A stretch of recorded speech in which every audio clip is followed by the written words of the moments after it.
Testing. Hello? Hello?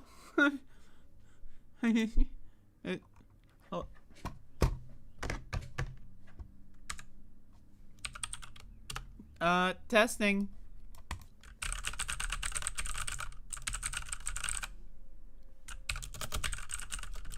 Hello? Max, is it on? Did you chew through the wires? Why'd you do it? Why'd you do it, Max? Why'd you break the wires? I'm trying to do a show. Is it on? Max, why did you do it?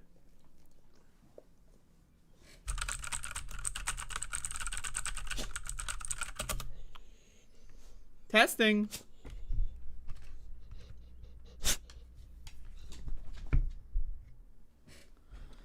Oh God. Oh God, I feel it in my brain. Hello? Hello?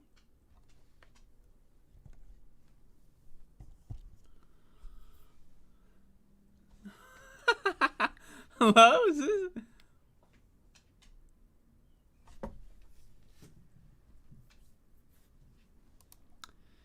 Doing the Above It All show today. Today is Friday, folks. It's Friday today, and I'm doing a show. This is my last show for this week, everybody. And I hope you enjoy it. What do you mean no sound? Don't fuck with me like this. These people, you people even. With this no sound ass shit. You're gonna make me check because I'm paranoid. Don't fuck with me like this. See, there you go, you asshole. Okay. Anyway, that's the last time I listen to you motherfuckers. Alright. So I'm doing a show today. Today is Friday. I will say that I started my weekend festivities last night. And as a result, bear with me. So hopefully you all enjoyed yesterday's program. I got a couple comments about yesterday's program, apparently. I got carried away, according to some people. But I disagree. I feel like I carried myself in a way that's not a way. But anyway, we'll see if I can maintain that energy. Today, we got some fun stuff. Maybe we'll talk about some not so fun stuff too, give those not so fun stuffs a fair shake. But let's start off with a classic. This is a retro story. This is vintage, This is a throwback, This is something that, this is like, it feels like 2015 in the air. You know what I mean? So let's take a look here. Trump showed up at a Miami restaurant and promised food for everyone, but left without paying for anything. This is a classic Trump story of Trump saying things like unforced errors, right? Like, he doesn't need to say, I'm going to buy everyone free food. He says it anyway, and then people are just like, oh, right, I forgot. Trump just lies for fun. Like, I mean, like that's the thing. Like, Trump is like, oh, food for everyone, and then you actually believed it? Like, I mean, again, this is a retro story. You saw this shit a lot in 2015 about, just reports, like not necessarily things that happened in 2015, but, when Trump announced his run for presidency, people were like, yeah, he just doesn't, he says things and then doesn't do them. And he also has a habit of not paying people, even when, like, he hires people, like, for contracting work and to, like, build skyscrapers, and then he doesn't fucking pay them, So again, it's a classic vintage story. So let's go. Eager supporters of former President Donald J. Trump were promised free food, but they were left hanging when he left a Miami restaurant before picking up the tab. Yeah, that's exactly what happened. He definitely left, just forgot to pick up the tab. Whoops, my bad. On Tuesday, Trump made a quick stop at Versailles. Is it? I don't know. Cuban. I don't know what the fuck. I don't speak Cuban. I'm sorry to say. Cuban restaurant in Miami. Just after he was arraigned on 37 charges related to the mishandling of classified information, Trump pleaded not guilty, blah, blah, blah. The Cuban restaurant was packed with Trump fans, eager to offer him their support and birthday wishes. Trump turned 77 on Wednesday. Yo, I didn't know it was Trump's birthday. How come no one told me it was Trump's birthday? Damn. I mean, I'm not going to lie. I did not know that. Like, maybe I covered some birthday story, but I didn't remember, like, the exact date. That's hilarious. He got fucking indicted on his birthday. That's awesome, dude. That's awesome. I mean, again, I'm not gonna lie to you. That's putting a spring in my step. This orange fuck got indicted on his birthday. You know, like a couple days before, but a day beforehand. You know, he's getting arrested. He's got the cuffs put on him. Like, I mean, come on, man. You can't not love this shit. You can't not love it. Okay, that's pretty good. That's pretty good. It was here that Trump said food for everyone to the supporters that had greeted him at Versailles, only to leave the restaurant within 10 minutes. What the fuck? A source told Miami New Times that Trump's swift departure meant his supporters barely had time to order anything. So Trump comes in, says food for everyone, and you're like, oh, I'm going to buy the lobster. Then he walks out, the lobster comes, and now you're having to fucking pay the bill. Ho! A spokesperson, not to be confused with a spokesman, of course. The Trump campaign uses gender-neutral terms here. A spokesperson for Trump told Insider that the former president offered to buy food for his supporters, but they followed him outside when he was leaving and did not place orders themselves. There's always a story. Yeah, they followed me outside. Right. Alright, okay. This is not the first time Trump offered to buy food for his supporters. In February, Trump bought local first responders and residents lunch at McDonald's outlet in East Palestine, Ohio. But there you go. So Donald Trump is walking out without paying anything again. Now, in his defense, you know, like, it is kind of dumb if, like, Donald Trump walks in and says food for everyone and you're thinking, like, oh, let me order a 5-course meal, and you're thinking he's going to pay for it. Like, you know, in Trump's defense, he's got a history of not doing what he says, right? So it's like, if you actually fall for it, I mean, you're pretty fucking stupid, you know? But hey, what are you going to do? So there you go. Start the show with something enjoyable. I'm drinking a Monster this morning. Because I'm insane.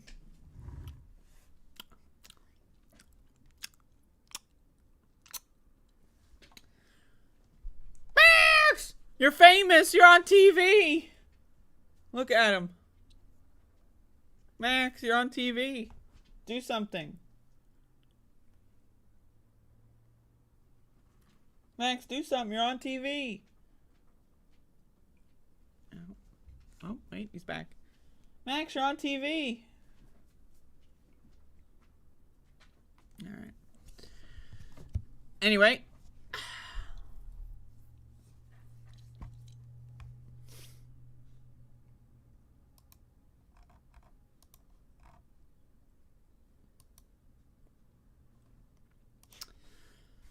Cancel culture, folks.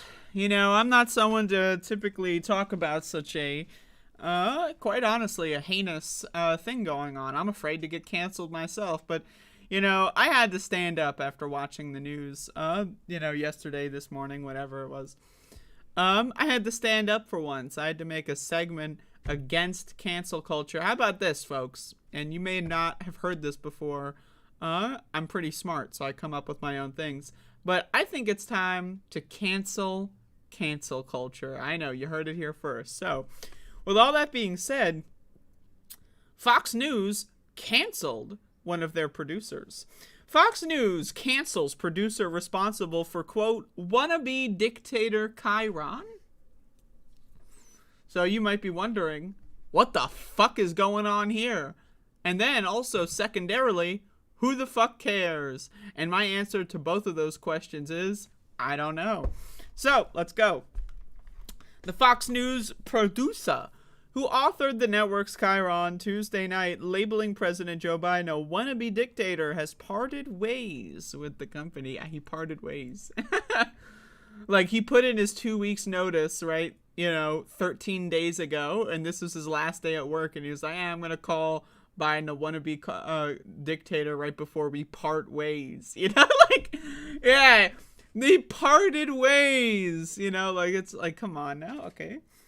Former Tucker Carlson tonight, managing editor Alexander McCaskill, who features prominently in a toxic work environment lawsuit by a former colleague, is no longer with the network, a topic that Carlson himself discussed in the latest episode. Is he still doing that? I only watched, so he's got 4 of them. Okay, so is this like, what is this like? Hold on. What is this profile picture, man? There's no way. I'm sorry, I've never seen this before. What is this? Is this AI generated?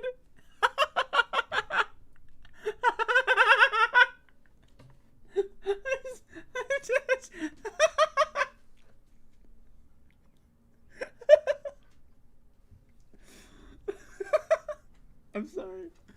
This goddamn trust fund baby is like posting like an AI generated photo of himself as his profile picture. Like he looks nothing like that. What the fuck? Okay. Oh man, quote, first they scolded the producer who put the banner on screen, Carlson claims. Less than 24 hours after that, he resigned. Oh man, goddamn. I knew this was worth it. Okay. He had been at Fox for more than a decade. He was considered one of the most capable people in the building. He offered to stay for the customary 2 weeks, but Fox told him to clear out his desk and leave immediately. Oh man. Goddamn guy got canceled. I mean, you ask me who's a wannabe dictator, and it's whoever the fuck's in charge of Fox News. I don't know. Like, the guys who are in charge of that shit keep dying. I don't know who's in charge right now, like Murdoch or some shit. But, yeah. Anyway, there you go. I don't have anything else. I think I've exhausted the fun of that one. So.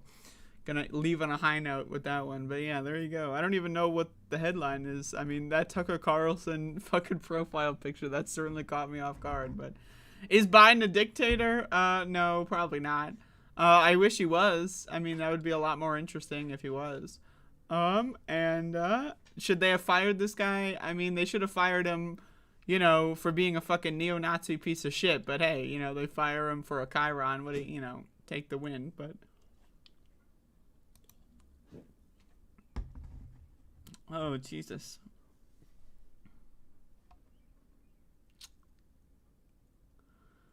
Oh, God. Max, what the hell are you doing? If only you could see what this dog is up to. Maxie, what the hell?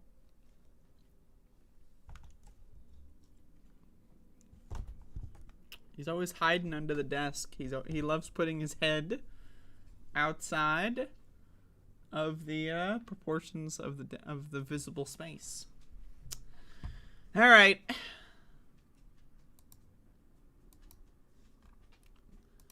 I guess I gotta start talking about more interesting stuff, right?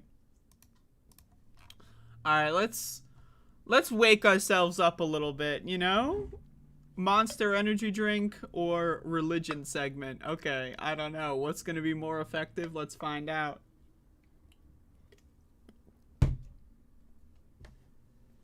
All right. So, on my show, I give Christians a whole lot of grief. Average Christian viewer of mine has a headache approximately about, 10 o'clock, 10:30 a.m., 4 days a week. I don't, no one knows what the cause of it is. But, you know what? I might give Christians too much of a hard time. Percentage-wise, when you consider making fun of religious freaks to be, a hobby, sometimes you wanna equalize the playing field a little bit, and so I think now's a good time to do so. A city in Michigan votes to permanently ban pride flags.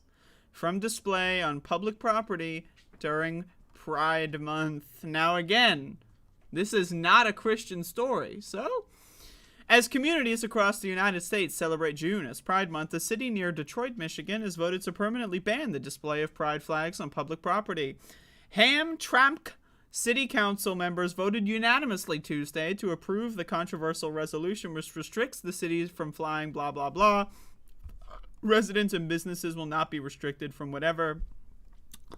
The resolution brought by City Council member Mohammed Hassan says the city will not provide special treatment for any group of people. Now again, note, by the way, just note everything going on here. So no special treatment. All right.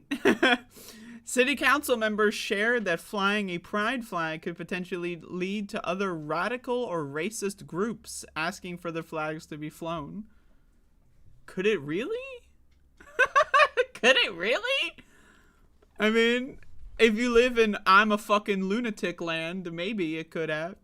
Dozens of community members spoke on the resolution during several hours allotted for the public comment. One individual opposed to the resolution said, for Hamtramck to attempt to equate the LGBTQ pride flag with hate symbols when it is a symbol of progress and love is now a local attack on our community, which is true. That's a fact. Hamtramck is described in one of the resolutions as one of the most diverse cities in the United States. The city has a large immigrant presence, and all of the city council members are of the Muslim faith. Wow. A bunch of fucked up lunatics that believe that Allah is gonna come from the sky and solve all of the world's problems if they are the personal messengers of God by banning the gay fucking flag.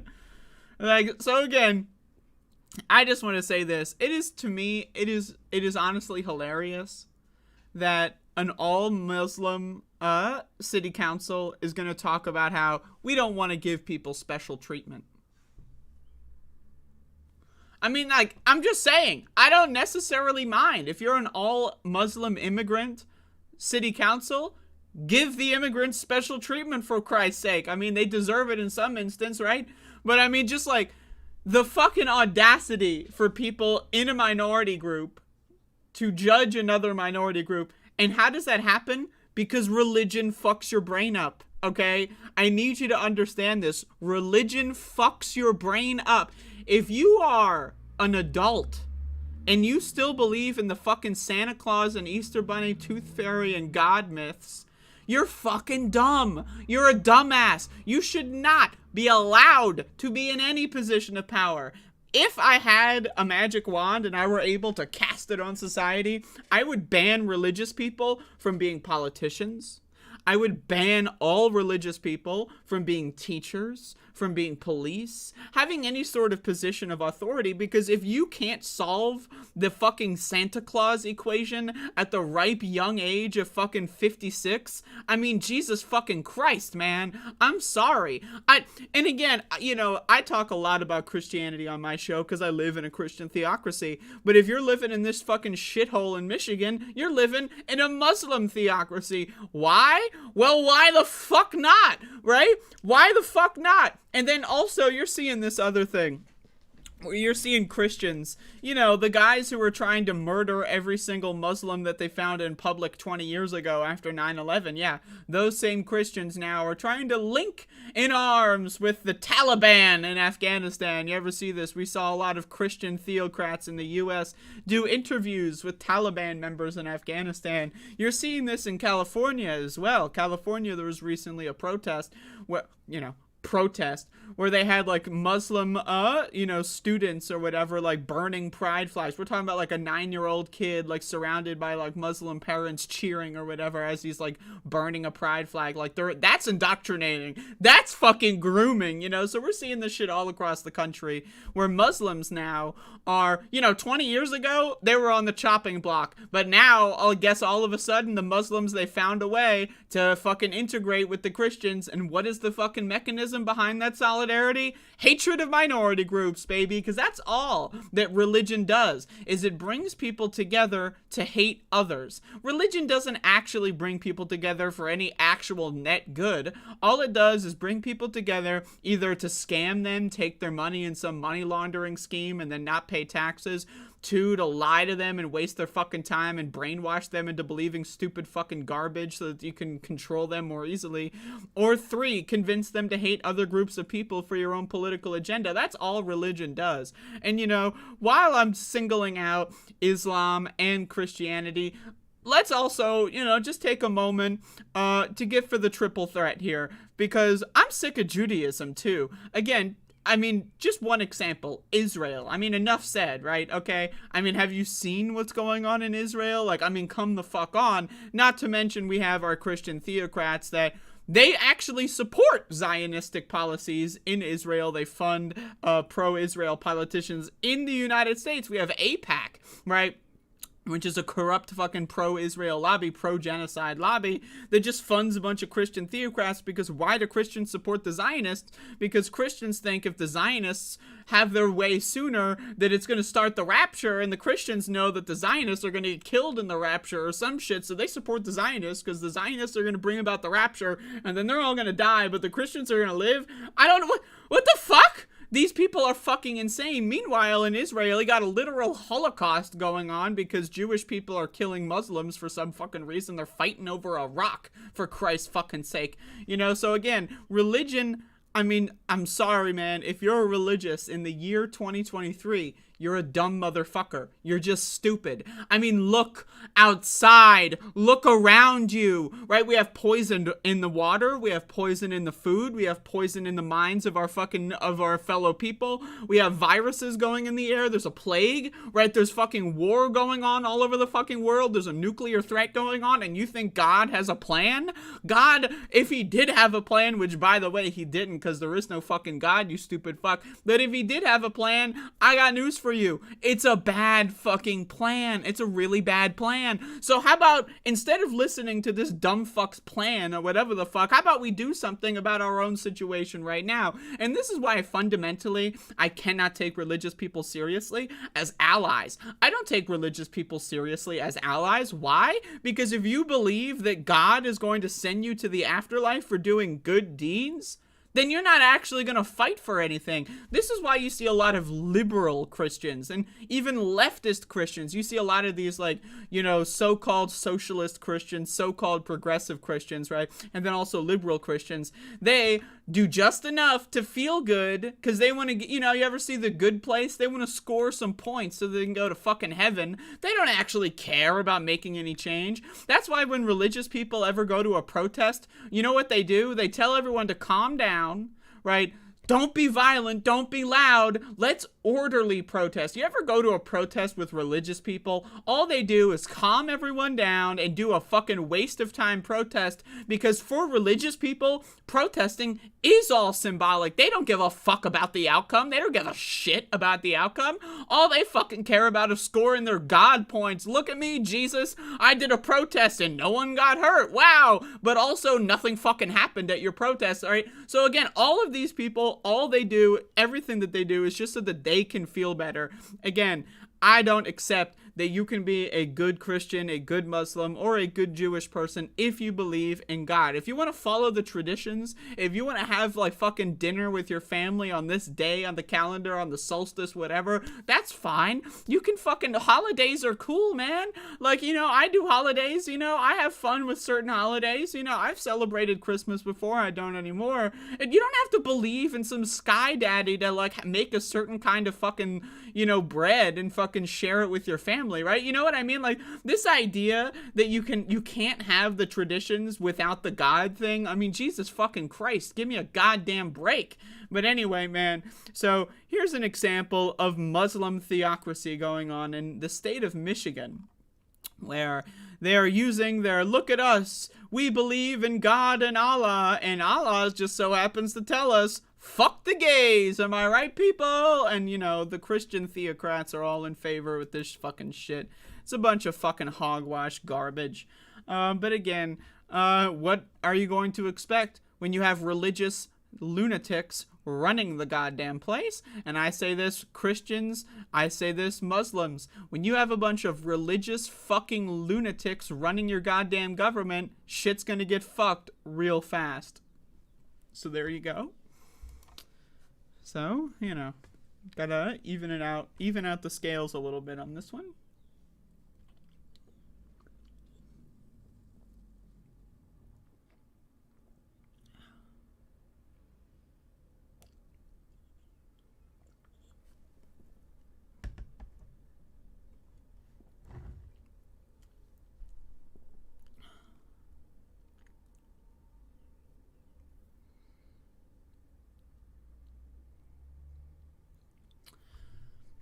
Religion has always been about crowd control. Now, I agree. Every time I see any religious people show up in any capacity, all they do is just like, look at me, I'm a priest. You got to respect me cuz I'm a priest and because I'm a priest and I came down here, it means shit's serious and you got to listen to me. And then everyone's like, they're too fucking afraid to go like, "Oh, you're a priest?"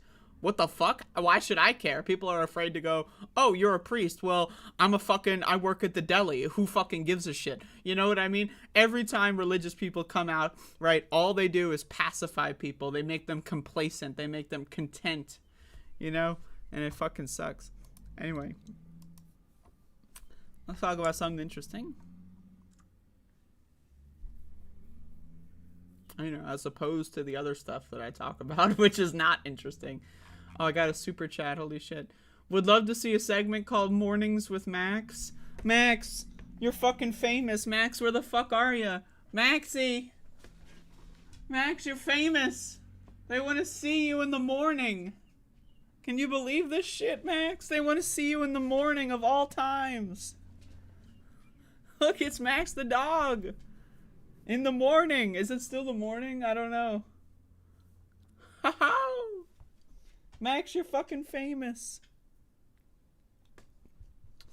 Just a reminder, folks, I make Doom levels, and in my Doom levels, you can find secret photos of Max the dog. In every single one of my Doom levels, there are secret collectible photos, rare Maxes, if you will. So, are you really a Max the dog fan if you haven't seen the secret Maxes hidden in the Doom levels that I have made? I don't think so. I'm gonna be honest. I'm a little skeptical. So, all these so-called Max fans, I see right through you. All right. Folks, I would like to make an announcement, and yeah! It's motherfucking Friday, so of course, I just want to say this. I started taking more days off. I'm doing a 4-day work week. Now, I know a lot of y'all were here when I was doing a 7-day work week, okay? I know that used to be what I'm doing. Maybe I'll go back to that at some point. I don't fucking know, all right? And, but I gotta tell y'all, I've been enjoying the, I think I did like a 2-hour show yesterday. I think I did a 2-hour show like maybe twice this week. So I've been doing, longer shows and, you know, I guess quality over quantity, I guess, but I'm not sure. I think it's just the same hours distributed differently. And it's been pretty good for me, for my mental health. I'm not going crazy as much as I was, you know, maybe 6 months ago when I was doing 7 days a week for multiple years straight. You know, so hopefully people appreciate the change, I guess. I don't know. I mean, I'm starting a conversation here, so. Oh my god, I've got like little seltzer burps, you know, all the carbonation from the seltzer and the Monster. All this shit.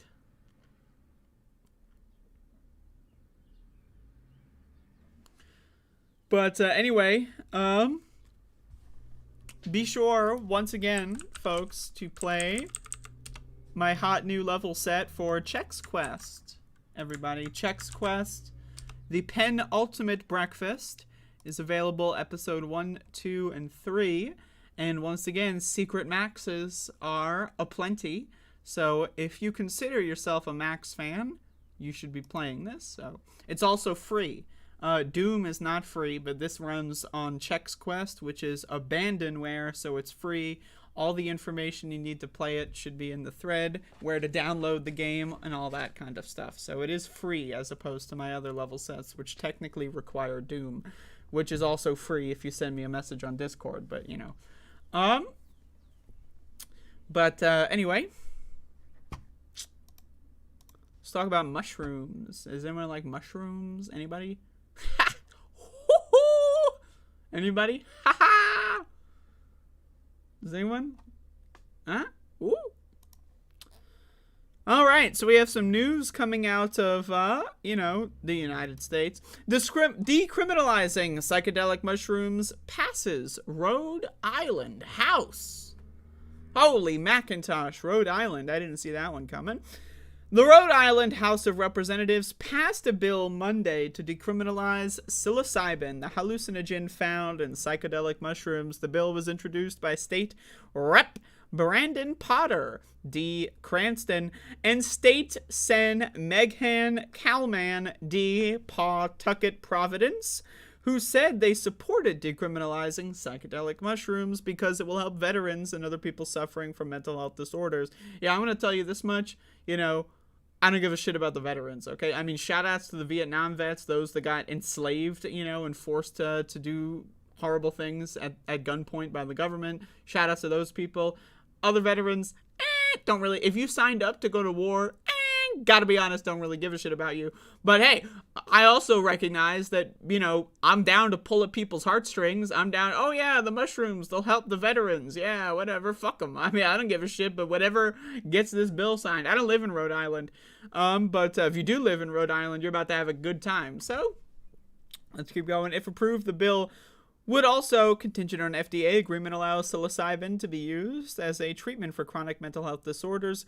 Quote, this is a step toward addressing mental health treatment in a modern way based on evidence and research. I mean, that's another one. I mean, again, whatever you need to do to decriminalize mushrooms, I'm all in. Whatever, rhetorical path you need to take. But I'm just going to go out on a limb and say having universal free healthcare would probably... be a step toward mental health treatment that is more meaningful. That's just my opinion. And I say this as a frequent mushroom user. Mushrooms have helped me, mentally speaking. But you know what also would have helped me? Having free access to a therapist or a doctor, for the last 10 years. That would have... But hey, again, whatever you need to do to decriminalize this shit, I'm all in. Psilocybin can be used safely, both recreationally and therapeutically. I got fucking hair in my mouth. Ugh. It got stuck between my teeth. Are you seeing this shit? Anyway, Jesus fuck, I don't even know how that happened.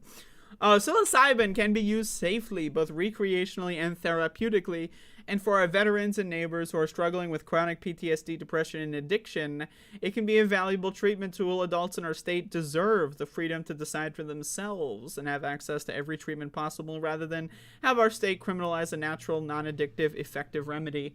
Once again, I agree. I'm all in. I don't know how many people in my audience are familiar with mushrooms, but if you do live in an area where you can access them, it's always worth a try. I recommend starting small. As someone who did not do that, I recommend starting small.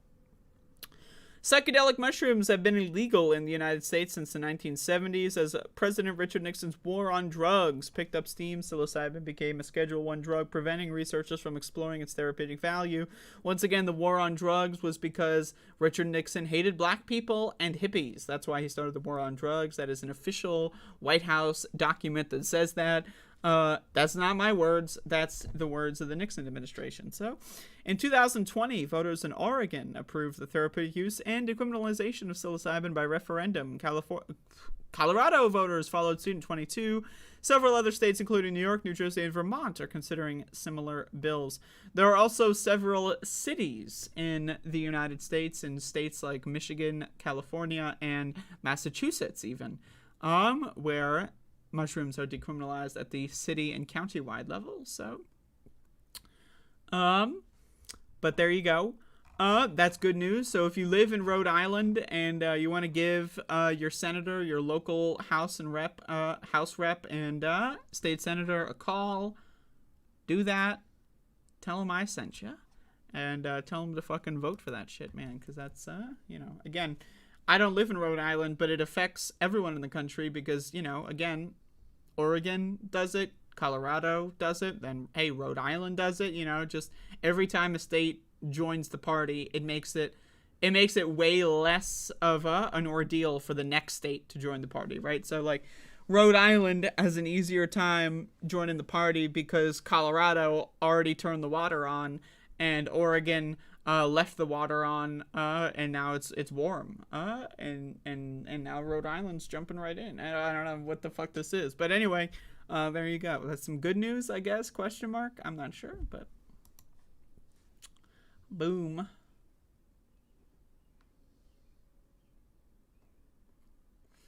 Oh, I don't trust therapists, Lindsay Robb. That's just, I don't trust therapists because of the fact that it's a capitalist system.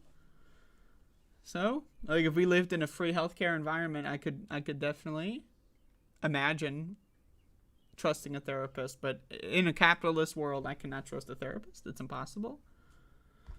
That's just my personal opinion, and don't feel obligated to agree or disagree with me as a matter of principle.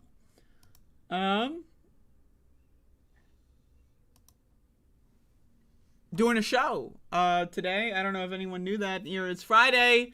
It's Friday. Yeah! It's Friday today on the show. So, welcome, everybody. Welcome, I guess. How's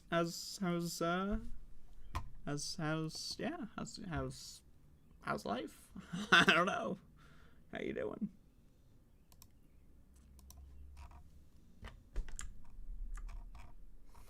All right, so this is I guess a follow-up to something I was talking about yesterday. It seems interesting, so I want to jump back to this because I did not see this yesterday. So but earlier I discussed how the war on drugs is taking shape in the state of California.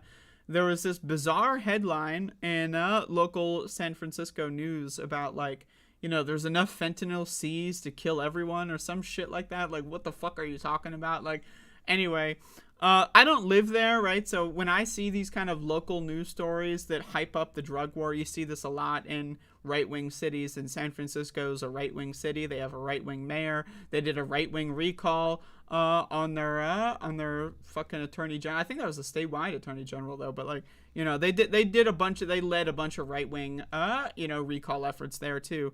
And so, but, you know, as someone who is a very staunch critic of the war on drugs, I like to pay attention to these local news stories because that kind of shapes the national media as well.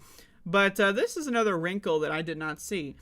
Critics blast Chip for stopping cars in San Francisco in drug crackdown as city moves to limit practice. So, here's a Chip officer, M. Garcia, and J. Robrecht pull over a man who was inebriated in the Tenderloin. I mean, I'm assuming that makes sense if you're from the area, but if you're not from the area, in the Tenderloin in San Francisco, that just sounds like some fucked up gibberish. But,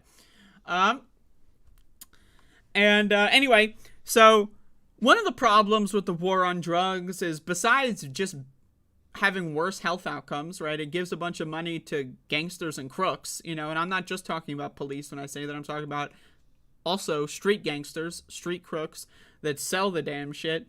It makes them a bunch of money. And hey, I'm not here to say that if you're selling drugs that makes you a bad person. I don't even agree with that. But if you're selling drugs that are laced with fentanyl, that does make you a bad person, and I don't think anyone would disagree. If you source your own, grow your own, or make your own, supply your own, and it's pure and it's nice, and that's a service you're providing other people, I think you're a hero. But if you're selling people fentanyl shit, or if you're not paying attention to your sources or whatever, and you accidentally, I don't give a shit. If you make that mistake one time, you're a scumbag. That's just my opinion. But that also is, governmental policy could fix that by legalizing the damn shit. Because when you legalize it, that gives the government the ability to regulate it, to make sure that it's safe, so that, you know, people can buy a certain drug and not accidentally get poisoned to death because of fentanyl, right? So again, the war on drugs not only is just the whole concept a big massive fail, but just the enforcement of the war on drugs is also just heavily against freedom, right? So we're seeing this, they're just pulling people over randomly. Now again, maybe they'll catch a drunk driver or two. Okay, maybe you can say it's for the greater good. But I say this, what about my fucking freedom? I want to go to the grocery store without having to deal with getting pulled the fuck over by some chip motherfucker, you know what I mean? Now again, I don't live here, but I don't live there, I should say. Critics of cops making traffic stops for minor infractions in an effort to investigate motorists for more serious crimes denounced the California Highway Patrol on Thursday for its apparent use of the technique in San Francisco to help make drug busts at a time the city is moving away from so-called pretextual stops. There was no indication from the mayor's office or board of supervisors that CHIP's efforts in the battle against open-air drug dealing in the city are unwelcome. Once again, there is no battle. They're the ones enabling the entire thing. Cops create the marketplace. Without cops, you can sell regulated heroin at the grocery store. With cops, you can't. And so people are going to want to buy heroin. And so cops create the black market. Without cops, there would be no black market. It would be a white market, right?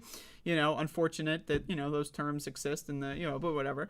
But again, so because cops exist and they battle the drug war, whatever the fuck, the open air drug dealing, right? That just makes it so it goes behind closed doors. People are in more secretive areas.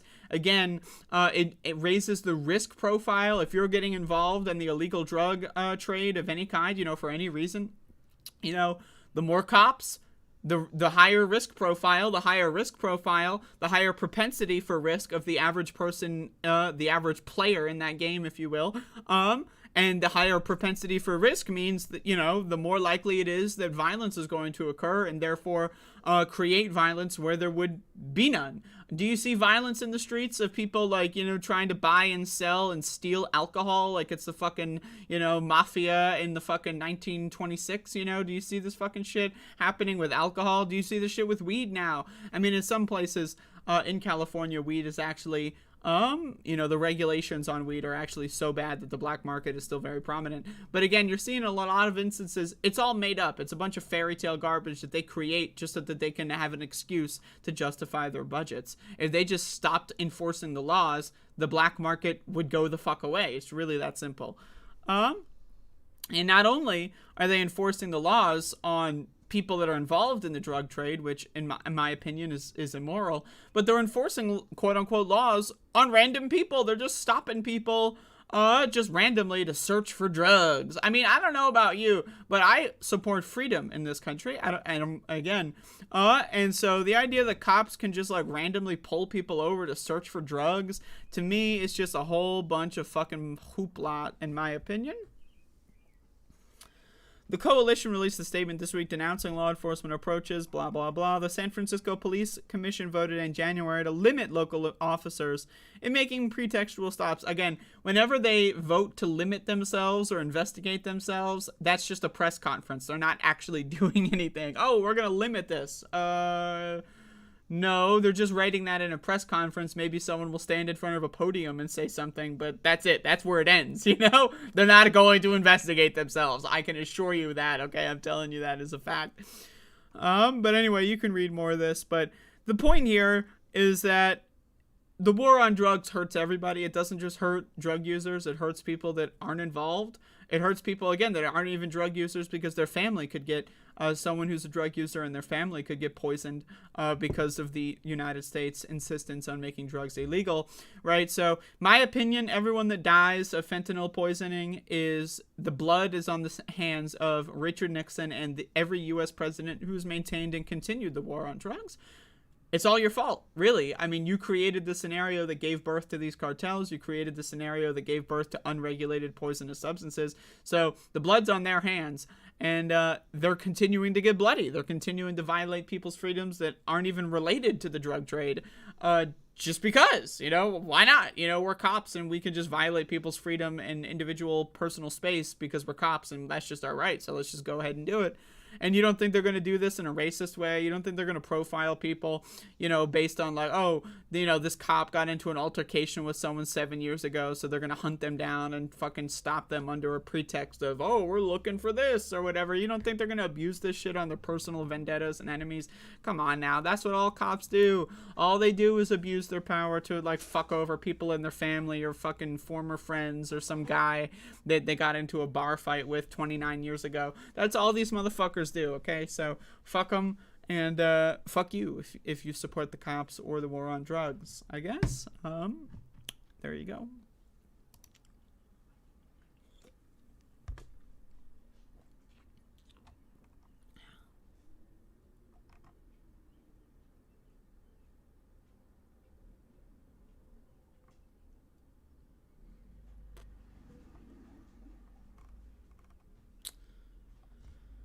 Goddamn.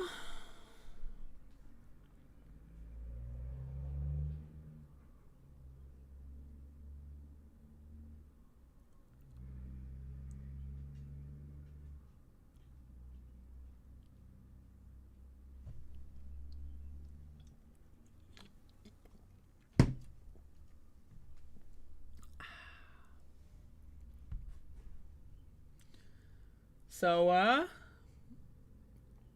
how's it going, everybody? Huh? Huh?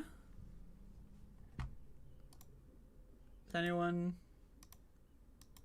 having a time? Good time? Anybody? Alright, I'm gonna do one more segment, but I don't know how long it's gonna get, so we'll see.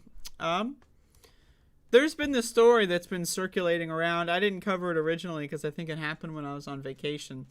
But there was an update here, and you're seeing like just like this is some really strange stuff going on here. I mean, and now again, I've said before, you know, when Kyle Rittenhouse murdered protesters for no reason and got away with it, that it's going to create a surge in vigilantism. So what am I talking about here? Well, I'm going to be talking about the quote-unquote Good Samaritan or whatever in New York that just killed a guy for no reason. And specifically, there is a New York Post op-ed about the scenario that I want to look into the lens of, because like this shit is crazy. Like the right wing narrative on this one is just fucking crazy. All right. Like, there's just a video of some guy choking someone to death for, like, half an hour. And then you see headlines like this. I hope Daniel Penny indictment won't stop Good Samaritans like the one who helped me from acting. What? Okay, so someone was attacked in public, and a Good Samaritan helped them. And that's good. Someone not being attacked in public and then having some guy chokehold him for 20 minutes until he died makes him a good... Like, I'm just trying to understand here exactly what the fuck these people are talking about. You know? Like, okay, Good Samaritan. All right, you want to keep people safe. Okay. Does that mean you kill motherfuckers? And again, this guy, Daniel Penny, was ex-military. He knew that that's a lethal chokehold. Where do you think he learned how to do it? He learned how to do a legal chokehold. A lethal, I should say, chokehold. That's where he learned it. From the military. He knew what he was doing. The idea that he accidentally held someone in a lethal chokehold position for 20 minutes just purely on accident? I mean, give me a fucking break. Give me a fucking break. And also, again, we have to understand here, we're talking about Good Samaritans. I don't believe in Good Samaritans. Because if there were Good Samaritans, someone would have fucking saved Jordan Neely's life from this crazed, coked up, steroid abusing fucking ex-military good, like I mean, serious, where the fuck are the Good Samaritans? I see someone on the subway being choked to death, I'm gonna fucking step in. That's just me, though. I don't know about you. Apparently, if you live in New York, you're not gonna step in. And then what the fuck is this picture? Why is this guy, like, look at this fucking shit. What is this, Jacob's Ladder ass shit? Like, look, what the fuck? Anyway. When I moved from, this is like an op-ed by stupid bitch, like, drone 653951-7, firmware update 6.394, right? So let's see what the drone has to say. When I moved from suburbia to New York City at 18, my parents were concerned for my security. Don't worry, I assured them. There's safety in numbers. Even as a young woman on my own, I felt confident when out and about. I operated under the assumption that if something were to happen, a good Samaritan would step up and help me out. But that's something I question now, more than ever in the wake of the aftermath of Jordan Neely's death. I, too, question that. Where was Jordan Neely's Good Samaritan? Oh, right. Black people don't get Good Samaritans. I forgot. My bad, everybody. Oh, shit. I forgot. Oh, fuck. I should have read the notes before doing the segment. I totally forgot black people don't have Good Samaritans. That's only a white people thing. My bad. Sorry, everyone. The cat's out of the bag now. Neely, who had reportedly had a history of psychosis, was fatally choked by a former Marine, Daniel Penny, during a May 1 subway confrontation. Penny had been charged with second-degree manslaughter and was manslaughter? Really? Manslaughter? Okay, he's an ex-fucking military. He was taught a chokehold for the specific purpose of lethality. That's why he was taught. That's... You know, like, when you become, like, a black belt in karate or some shit, you gotta, like, register your hands as a lethal weapon, right? That's essentially what this guy had a situation, right? So, if you're ex-military, you've been trained to kill, and you use that same training to kill someone, how the fuck is that manslaughter? How the fuck is that manslaughter? Now, is it first-degree murder? I don't think so. I don't think he planned and stalked Jordan Neely to try to, like, find a way to kill him. But it's at the very least second-degree murder. He in that situation acted intentionally to kill him.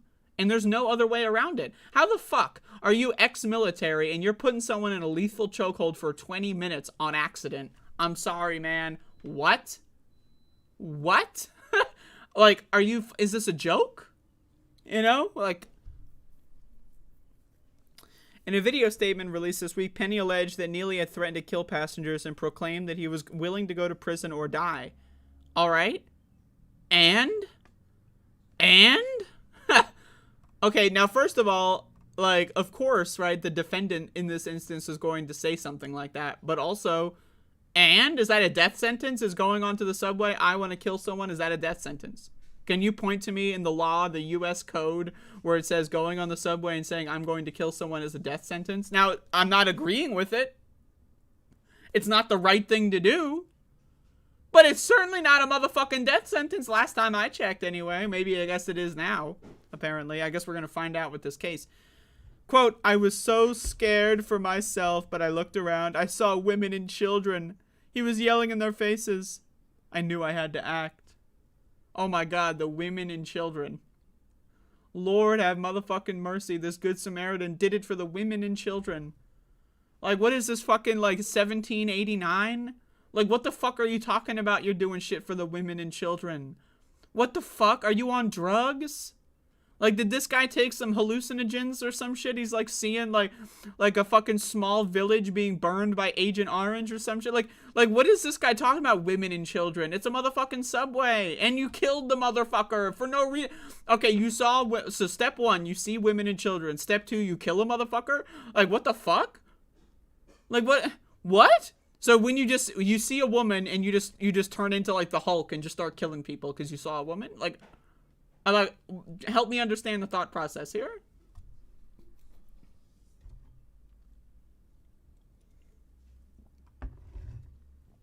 And yet, the social media mob immediately rushed to condemn Penny as a vigilante and even a white supremacist. Now, I personally wouldn't call him a white supremacist, but I think it's an accurate term. I mean, that's a good frame of reference here. Why is it that white people are allowed to kill black people, but if a black person kills a white person, it's a way bigger deal? I'm just saying, man, like, that's interesting. I mean, that's certainly interesting. Vigilante, I mean, is he a cop? If the answer is no, then yeah, I mean, that's what vigilantism is enacting your own sense of justice extrajudicially and without authority from the government. That's kind of the definition. That's like saying, like, the left is trying to turn my cell phone into a cell phone. What? Like, you know, the left wants you to believe that this is a cell phone. You know, the left wants you to believe that this is a can of seltzer. Is it really? I mean, that's kind of what a vigilante is. Now, we can debate whether or not vigilantism is morally ethical, or is it good or bad or morally neutral. That's fine. We can have that debate. But, I mean, like, this is textbook, like, vigilante. I mean, come on, man. What the fuck? Regardless of the outcome, Jordan Neely, a young man who weathered tragedy and was egregiously failed by the system, should not have died that day. So they're doing this, like, I agree with him being killed, but him being killed was a good thing, and it was great, and I hope more people like this get killed, but I don't want to look like a complete psychopathic freak. You know what I mean? Like, what? He was failed by the system? You know, the same system that you promote that failed him? You know what I mean? Like, what? But looking less at the particulars and more at the potential precedent leaves me wondering, the next time a bystander considers stepping in to defend another New Yorker, will this change their calculus? I mean, again, the whole framing is wrong. Because Jordan Neely was murdered, right? And no one stepped in to save him. So she's like, oh, someone got killed on a subway and no one saved them. Will the next time someone gets killed on a subway have no one save them? Well, yeah, that kind of seems like that seems like the track that we're going on. Like, what the fuck? So anyway, this is Jordan Neely here. Once, as a man began screaming at me and acting erratically on a subway platform, a bystander rushed to my side and walked me out of the station to safety. Yeah, if only someone did that with Jordan Neely. You know what I mean, right? But, anyway, again, these people are fucking insane. Using their, like, oh, I'm a woman and someone was creepy to me once, so that means it's okay to murder black people on the trains. Like, what the fuck? You know? Like, okay, how about this? I've been stalked on a fucking train before. I've had people try to follow me around, you know, unsolicited and all that kind of stuff. That doesn't mean I automatically endorse this guy murdering some guy on a train. Like, what the fuck? Are you insane? Like, what the fuck? How are those things related at all? Like, you know what I mean? Like, what are you... These people are crazy-ass motherfuckers. Here's a fun one. Some 70% of New Yorkers feel less safe today than they did pre-pandemic, yet the New York Police Department is suffering staffing shortages. Because yes, I feel unsafe, and the only solution is more police, right? Maybe, I don't know, maybe the policing is the problem. I don't know, maybe, is it possible? But anyway, there you go.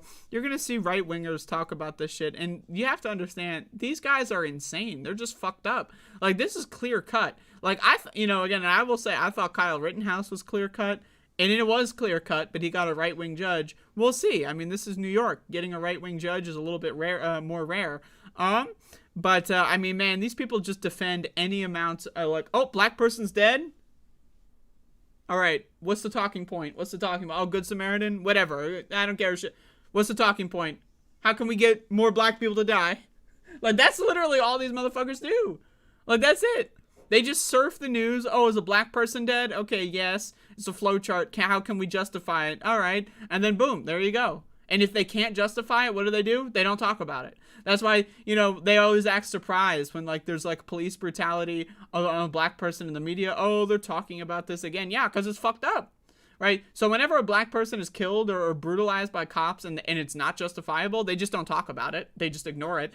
And whenever they can find some way, even though it's mostly bullshit, to justify it, they're going to talk about it endlessly. And that's why we're seeing this situation be everywhere in the news, because they feel like, oh, yeah, we can make a case that this is justified, and it's pretty much a Rorschach test. Do you hate black people? If yes, you support Daniel Penny.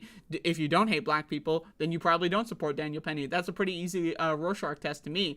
But again, what the fuck, man? These are some crazy ass motherfuckers. They're talking about like this is a good Samaritan when it's objectively the reality was there was no good Samaritan and someone got killed from the lack of a good Samaritan. So if anything, we should be like, where the fuck are the good Samaritans? Because I didn't see any. But anyway, there you go. So.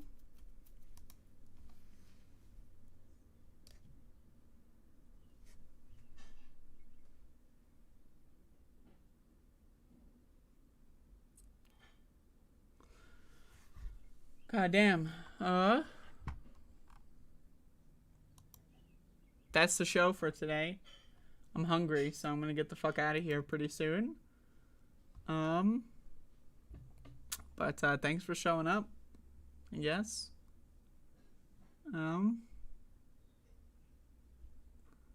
Goddamn retro boomer is going through the thick of it.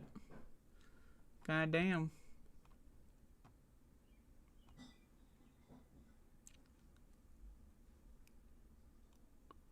Dude should be in jail just for rocking the pedo perm and mustache. I agree, man. Like, what the fuck? Hold up. Like, what the fuck? Like... what the fuck?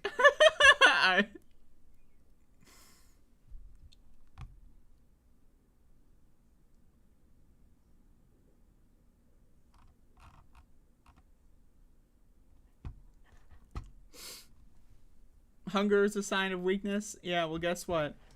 Go fuck yourself. Okay? How's that? Hunger is a sign of weakness. My asshole is a sign of weakness. Okay, motherfucker?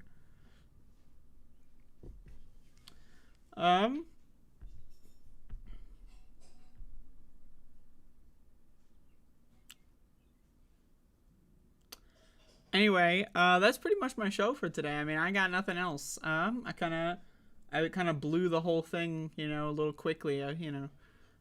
But thanks for watching, right? I appreciate it. Another week of shows or whatever this is. Is it a show? I don't know what the fuck. And so